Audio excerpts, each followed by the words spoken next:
What's up, you guys? Welcome to day 3, or I should say, man 3, in the Men of the Bible devotional by Barber Books. Today we have Potiphar. The subtitle is He Couldn't See the Plan, and this is based off of Genesis 39:1 when Joseph was sold into slavery. It goes like this. When Joseph was taken to Egypt by the Ishmaelite traders, he was purchased by Potiphar, an Egyptian officer. Potiphar was captain of the guard for Pharaoh, the king of Egypt. Who knows what he wanted when he dropped by the local market, but instead of picking up milk and eggs, Potiphar bought a slave. Not just any slave, but the grandson of Abraham. And not just the grandson of Abraham, but the man God ultimately used to save both Egypt and the Israelites. Even in Joseph's slavery, God had a plan. It didn't take long for Potiphar to trust this Israelite with everything he owned.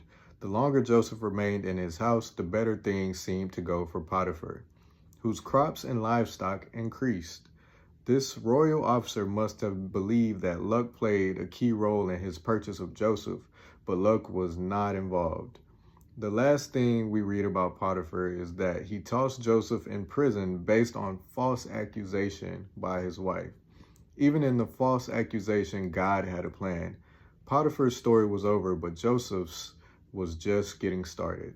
Most likely, Potiphar was alive to see his former slave become the second in command to the entire country of Egypt. God always has a plan. Sometimes he just wants us to follow where he leads so we can see the story unfold firsthand. This story, it resonates with my spirit. And it is important for us as men to understand God is in control.